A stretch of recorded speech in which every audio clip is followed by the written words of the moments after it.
lago? Ang malateleseryeng drama na papanood lang noon sa telebisyon. Pero sa nakalipas na mga taon, dahil na rin lahat tayo nakatutok na sa ating mga cellphone, ang mga kwentong pang soap opera kinunan na ng patayo o vertical. At ang istorya at mga pangyayari, mas maikli, simbilis lang ng reels sa TikTok. Kagatin. Pero ang kwento at production, nakikipagsabayan. Isa ka rin ba sa mga kasalukuyang nahuhok sa vertical dramas?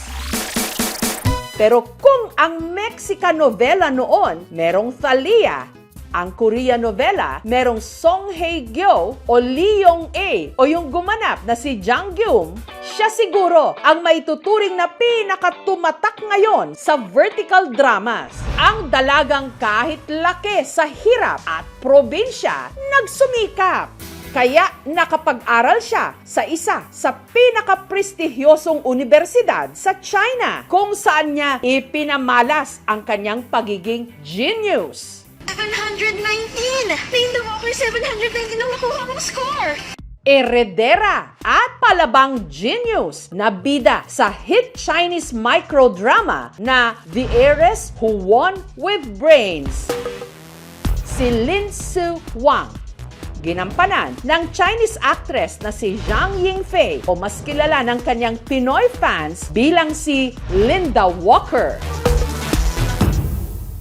Dahil ika nga ng mga Gen Z, Pinoy-coded o Pinoy na Pinoy ang takbo ng kwento ng buhay ni Linda.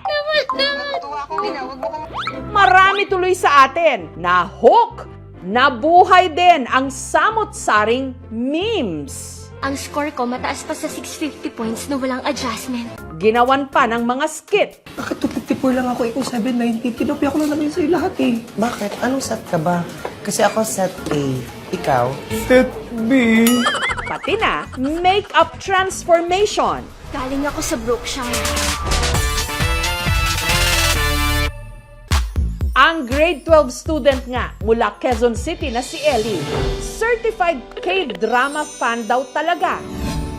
Pero nag-iba raw ang kanyang hilig nung napanood niya si Linda Walker. Minsan nagde-daydream po ako na kinuha lang po ako sa bahay ampunan. Lumaki po ako sa probinsya na laki sa hirap. Tas ang totoo po talaga is anak mayaman po ako. Ni hao! Si Ellie, relate na relate daw kasi kay Linda dahil siya'y isa ring prom-D. Ginagalingan ko po lalo, katulad ni Linda Walker, para po makapasok sa dream school ko. Ako ang tunay na rich kid sa capital city. Kung bakit damang-dama natin ang mga dialogue ni Linda Walker, siya ang dahilan. Ako si Linda Walker, isang mahirap pero matalinong high school student sa probinsya ng Brookshire. Hoy Linda, paano mo nakuha yung score mo? Nandaya ka, no? Hindi ako nandaya. Gusto ko makapasok sa Luminara University kaya nag-aral ako ng walang tigil. Aray ko! Aray, bitiwan mo ako! Ako si Kim Pomeda ng Sampaloc, Manila, ang Filipino dubber ni Linda Walker. Iba raw talaga ang target na role ni Kim nung siya'y nag-audition. Ang kinakareer ko talaga, hindi si Linda Walker. Si Nancy Lewis, yung kontrabida, kasi isa lang yung line niya sa audition. Naglabas na ng list ng mga nakapasa. Tapos nakita ko, Kim, Linda Walker. Ang pangarap ko talaga, makapasok sa Luminara University. Na-pressure ako kasi bida to eh. Tapos alam ko, Chinese reels, mahaba to. Ako ang tunay na rich kid sa capital city.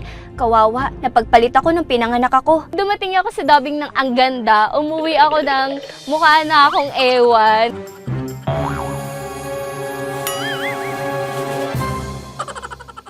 Di nga ako makapasok mismo sa top 1,000 dito pa sa Luminara. Kaka-relate ako sa kanya kasi parehas kami na maldita pero in a good way. Lalaban ako kasi inaapi mo ko. Hindi man daw niya kayang tapatan si Linda Walker sa kanyang academics. Bumawi naman daw noon si Kim sa sports.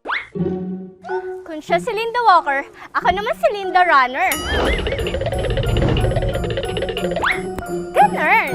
Noon, naging track and field player ako. Tapos, naging representative ako ng Philippines sa Ohio, USA.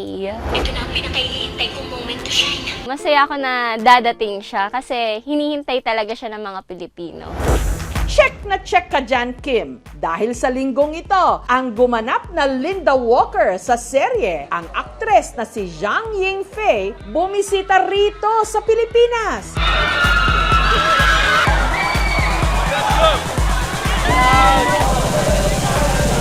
Para i-promote daw sa mga estudyanteng Pilipino ang kahalagahan ng edukasyon. Gusto ko pong batiin ang lahat na pagbutihan ng pag-aaral to strive for excellence. Sobrang saya po kasi napapanood lang po namin siya sa Reels. Ngayon, nakita po namin siya ng personal. We love you, Linda Walker! Nitong Martes, nakapanayam ko naman si Zhang Yingfei. Hi, my name is Jessica. Jessica. Yeah. Hi. Hello. Hello. It's nice to meet you. Nice to meet you. Yeah. How should I call you? Feifei. Feifei. Feifei, thank you very much for this interview. Xie. 谢谢. Yeah, and they know you as Linda Walker or Lin Si Wang, but who is Zhang Yingfei in real life? How would you like to introduce yourself to our Filipino viewers and followers? 中国演员. Isa akong Chinese actor Yung at isa rin palang musical actress po ako. Hindi pa masyadong hinugang marketing for musical. Pero actually, sa China, marami-rami na rin po ako nilabasan na short dramas na nag-trend naman. Masaya ako makilala kayong lahat. Can you tell me how you landed the role of Lin Si Wang or Linda Walker? Bago po i-shoot, yung The Heiress Who Won With Brains, cast po ako sa isang project. Para yon sa ibang production house. Yun nga lang, for some reason, hindi na daw ako kasama dun sa project. Undergrad pa ako noon kaya syempre nalungkot ako pero daw baka blessing in disguise. Sobrang tagal ko po talagang naghintay ng feedback sa project na yon. Sobrang swerte ko talagang makasama ako doon sa palabas kasi very inspirational. Yung message about education, nakakapagpabago ng kinabukasan. May future pag may alam. Kaya hindi lang to basta-bastang palabas lang. Napapaisip yung mga tao. At para sa akin, importante yon. Napakalaking bagay talaga. At ikinararangal ko ito.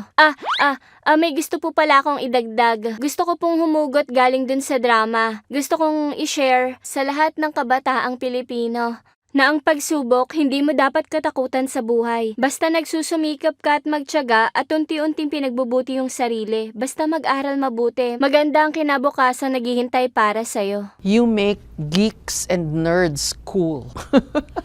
I think that's the central message of the series, because some students, they just get along, they just want to, have fun. But Linda Walker, she's a geek and she's a nerd and she's cool. No, sa tingin ko nga po sobrang cool na bagay ang pag-aaral ng mabuti. Sa moderns lang siguro itong si Linda Walker, pwedeng tawaging na parang intellectual hot nerd. Pero deep down, napaka-sexy niya. Dahil determinado siya sa sarili niyang goal. Were you a serious student too? Siguro kasama po ako sa mababait na students. Pero di ko matatalo si Linda Walker. Pagdating naman sa paraan ng pag-aaral niya, hindi rin siguro ako makakascore ng lagpas 700 points sa college entrance test. Art student kasi ako, medyo mahina po ako pagdating sa math. Medyo mabilis po akong antokin dyan eh. Pang-arithmetic level lang po ako. Pag nagmamath po ako, mabilis po talaga ako antokin.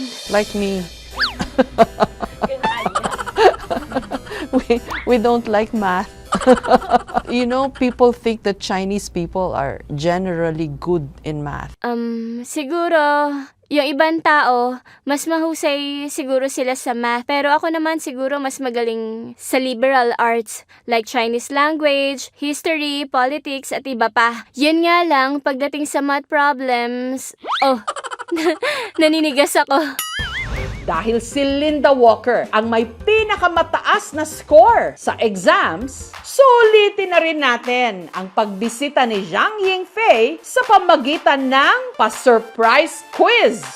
I'll ask you some questions and we'll see if, you're as smart as Linda Walker, yeah? I understand. Okay. True or false? Is the Great Wall of China visible from space with a naked eye? No. No. Correct.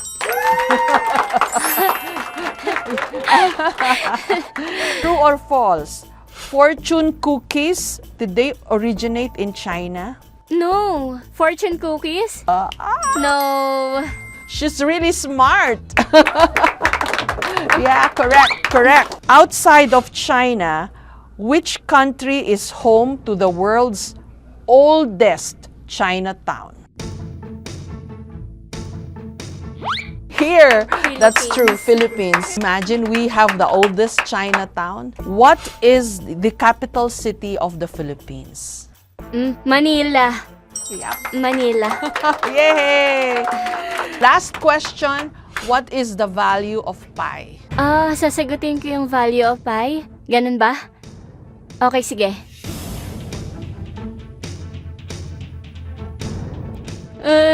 Eto na. Oh my God. You Ano, completed tama ba it. ako?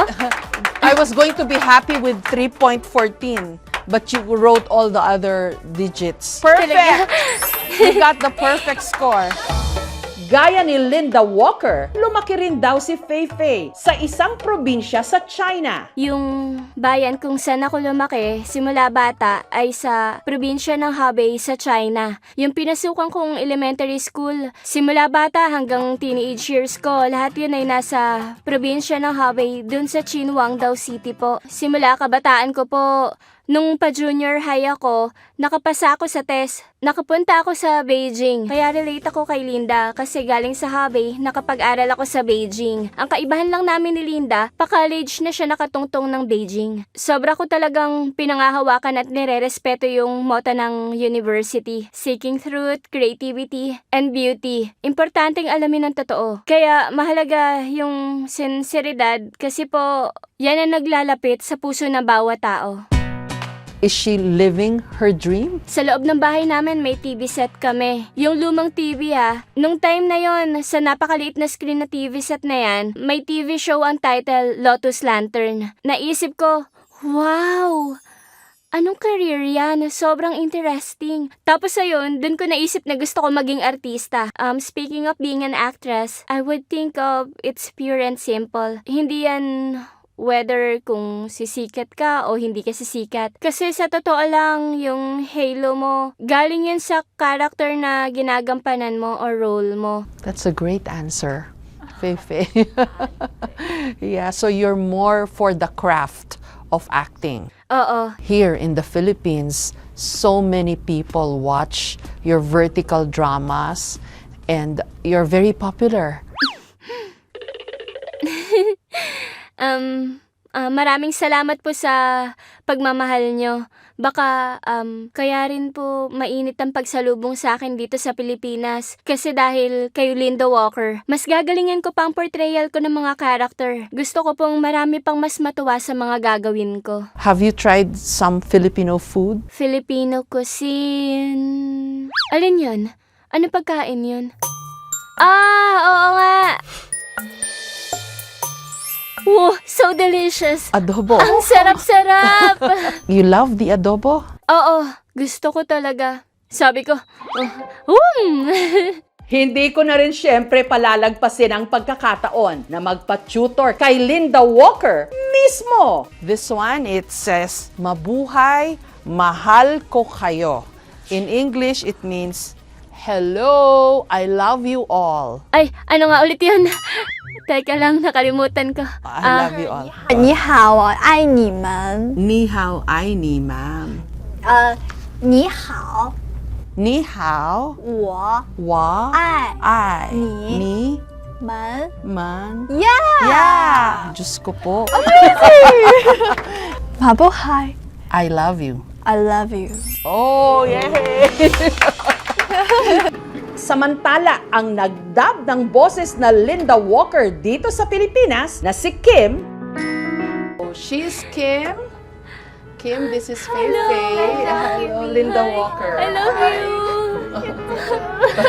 Maraming salamat sa kanya. Kaya napamahal yung character sa napakaraming Filipino viewers ay dahil sa ginawang pagtagalize ni Kim sa character ni Linda Walker. Kaya Salamat, Kim. Masaya po. Hindi po talaga ako makapaniwala na mamimit ko siya. Kasi parang this year lang, nasa monitor lang po siya. Binobosesan ko lang siya. Ngayon, katabi ko na po. Sample nga.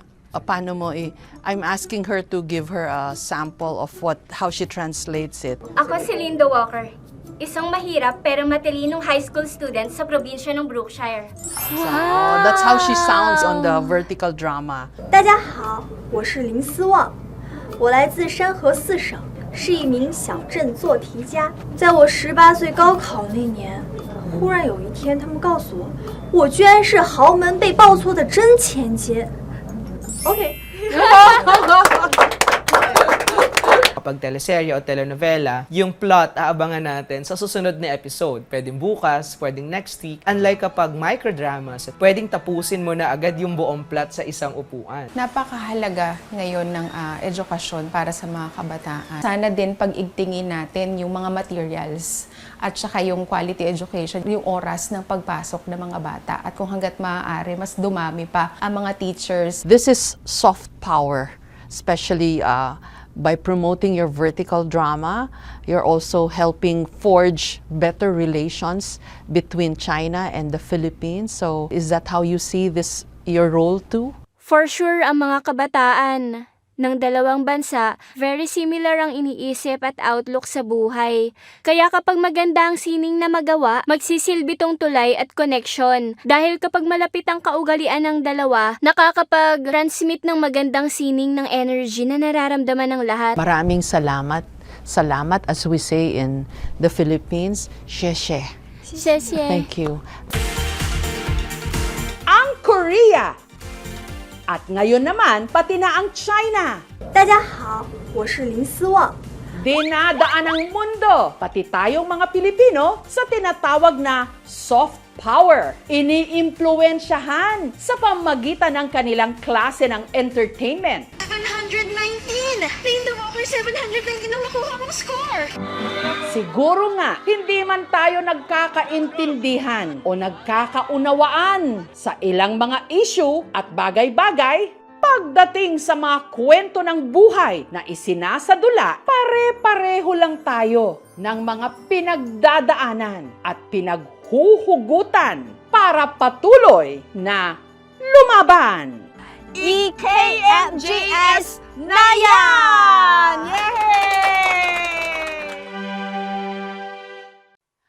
Thank you for watching, mga kapuso. Kung nagustuhan niyo po ang videong ito, subscribe na sa GMA Public Affairs YouTube channel. And don't forget to hit the bell button for our latest updates.